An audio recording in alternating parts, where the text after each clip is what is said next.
Well, yesterday we were one of the several sites of the Freedom from Hunger food drive in partnership with Isaiah 58 Ministries.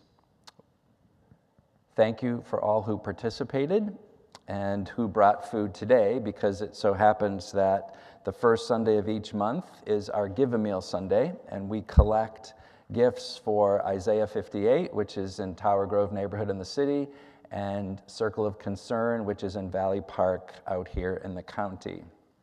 People often ask me when we talk about Isaiah 58, what does Isaiah 58 say again? And so let me remind you, because so much of faithful living is about being reminded of the things that we know to be true and the things that we know that God whispers and shouts to us. And so listen to the poetry of Isaiah 58, and you won't wonder why this ministry was called Isaiah 58. Loosen the bonds of injustice, undo the straps of the yoke. Let the oppressed go free and break every yoke.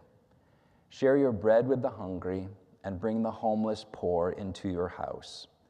When you see the naked, cover them, and do not hide yourself from your own kin. Then let your light break forth like the dawn, and your healing shall spring up quickly. Your vindicator shall go before you. The glory of the Lord shall be your rear guard. Then you shall call, and the Lord will answer. You shall cry for help, and God will say, "Here I am."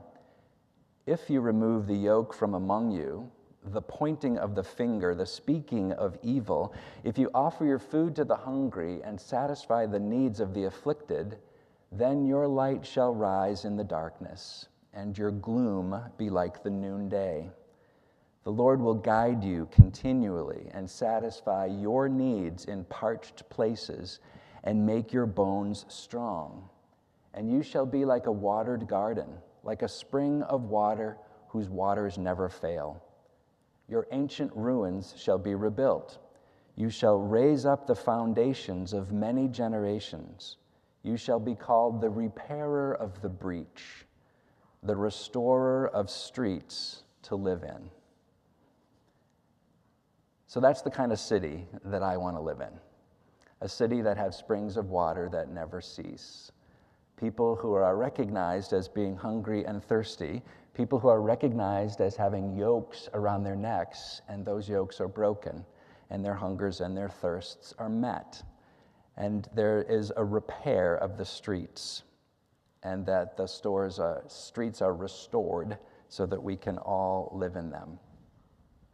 We mentioned Isaiah 58 and Circle of Concern as recipients every month of our Give a Meal Sunday, because when we gather at the communion table, we remember that some people don't even have the small amount of food and drink that we receive at this table, and so we remember them. Our Youth Mission Week, a couple of weeks ago, we went to both Circle of Concern and I-58, and at Isaiah 58, we learned that they are looking for a new space for their ministry. Their church, which is a Christian Church Disciples of Christ congregation, has been sold. And so the new owners are granting Isaiah 58 18 months to stay, and then they'll need to find a new place. Isaiah 58 has been a nonprofit agency there in South St. Louis City since 1970. Originally, it was known as the Four Church Association, which included St. Luke's United Church of Christ, which has a really deep tie to this congregation and to this sanctuary. If you don't know the story, ask me about it or read the piece on the wall out there. St. Luke's UCC is now Stray Dog Theater in Tower Grove, if you're wondering about that building. So this church Disciple of Christ congregation that houses Isaiah 58 now is the last one of those four churches. And so it seems fitting that now is the time that they're looking for a new place to continue this ministry, because though the churches are closing, the last one, the hungry people in the neighborhood are still there.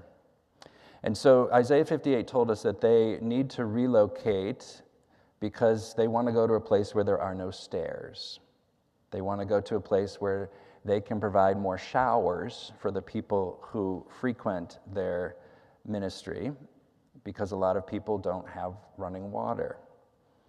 They need more space because the needs are growing, and they really need a fresh way to greet people and to have open space where relationships and community can build. They're in the basement of that church, and they are eager to find or create a new space. As we heard them talking about the needs for new space, bigger space, more space, I was dreaming of how wonderful it would be if they said, we're going to go out of business too because there are no needs any longer in the neighborhood. Or wouldn't it be wonderful if they said, we're looking for a smaller space because the needs are shrinking. Sometimes people need a Band-Aid really quickly, but systemically things have shifted, and so we just need a smaller space.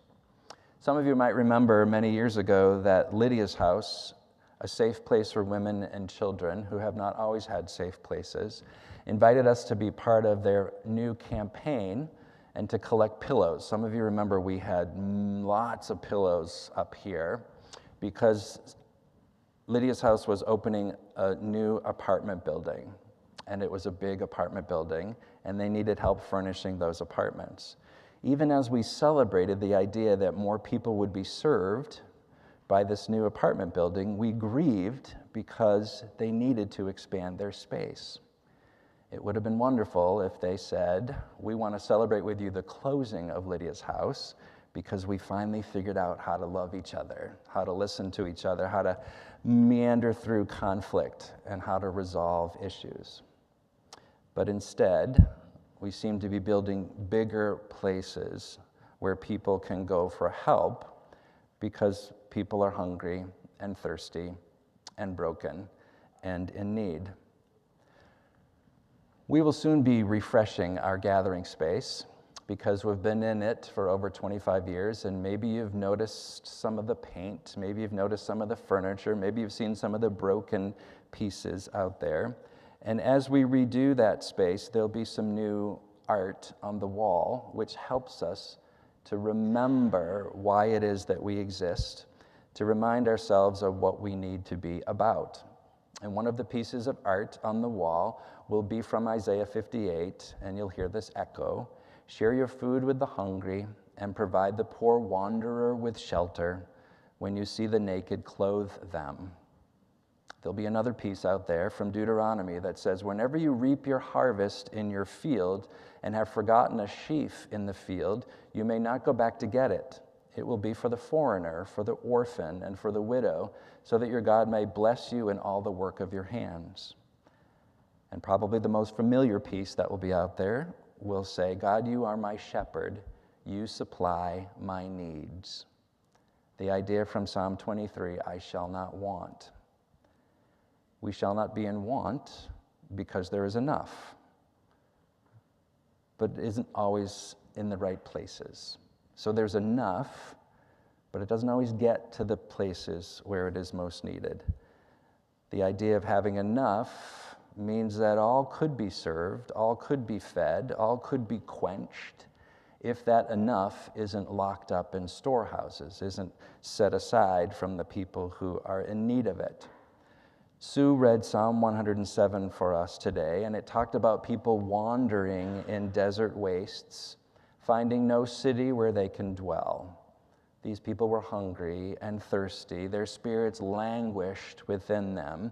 They cried to God. God heard their distress and their trouble. God put their feet on a straight path and led them to a city where they might dwell. So God didn't feed them immediately in that moment. God led them to a city, the psalmist says, where they could dwell, where they could live, where they could be seen, where they could belong, where their hungers and thirsts would be met. The kind of cities that we want to live in, the kind of cities that we want to promote, places where people have enough, places where people are honored and cherished, places where people are recognized as belonging to the community. Over and over again, Jesus, the Holy Spirit, the Creator tells us to feed each other. There are countless stories in Scripture, countless things Jesus did and said about meeting people's basic human needs. But some people live in a place where sharing isn't primary for them, where they're building bigger and bigger storehouses, barns, where they can put their surplus. The gospel lesson today that Sue shared said, "The land of a rich man produced abundantly." And instead of trying to figure out a way to get that abundance to people who had needs for it, this rich man decided to build bigger barns. Charles Erlinston says, "At what point does the extra item in our collection constitute greed? At what point does the extra item in our collection constitute greed?" We sang early in the service, "They'll know we are Christians by our love." We walk hand in hand with people. But we can't walk hand in hand with people if some of those people are in the back building bigger barns. That we can't hold each other, we can't do the work that we're meant to do if some people are somewhere else gathering and hoarding and closing off their senses, shutting their eyes and ears to the people who are hungry and thirsty. We read that lengthy quote at the beginning of the service from Carl Sagan. It's probably from 1980, and it was a reminder to focus on wide and deep community, not to be in silos, not to be separate from each other, but to remember that we belong. One of you went to DC this summer and sent some photographs back to me, including an FDR quote that was etched in stone. Some of you maybe have seen these. And this one says, "The test of our progress is not whether we add more to the abundance of those who have much. It is whether we provide enough for those who have too little." Remembering those who are in need. Throughout this worship service, we have talked a lot already in our call to worship and in our prayers and in our singing about wrestling with the mysteries of God, having curious conversation, holy wondering, about opening our hands and our hearts and our lives, because we know what to do. It's not a mystery. This idea of having enough and sharing what we have been given is not something new that we're being told. It's a reminder because we often forget. We often forget that we are called to serve each other, to be generous, to be joyful in our giving, to be faithful stewards, we keep saying, of all that we have received, to learn again the lessons of compassion and interdependence, and to live with openness and grace. So our first Sunday singers this morning shared, "It is well with my soul," and it raises sorrows and pain and tribulation and trials. It talks about being in a helpless state, about life bearing down, no answers rising, about things being beyond our control, and yet, it says, "Still my heart can rest in peace. It is well with my soul." I have to say that most of the people that I know that lean into that kind of faith, that even though there's hungers and thirst and devastation and things bearing down on me, it is well with my soul, are people who have felt near to the Spirit of God. That even in the midst of these challenges and burdens, they can say, "It is well with my soul," but they're still hungry and they're still thirsty. And they still need to find their way to a city where people recognize those hungers and thirsts and where they can find response, where they can find some hope, where people can see them and respond to them. So we don't want people to be stuck in a place where they can exercise their faith, where they can say, no matter what is going on around me, I'm still well with my soul, even though I'm emaciated, even though I've been cast out, even though I'm hungry and thirsty and near death. What we want to do is recognize that is well with our soul. It's well with our soul when we see the call, when we remember that invitation, that opportunity, that responsibility to feed each other, to quench one another's thirst, to bring each other into safe places, to live in cities that respond to need. We need a huge paradigm shift. For a while, it seemed like we were moving in the right direction. And now it seems like huge steps backwards. And people are hungry and thirsty. The needs in these shelters and food pantries is growing astronomically, and there's no end in sight to that growth, to that deep need. Yesterday I was at the St. Louis airport waiting for our youngest to come back from a trip.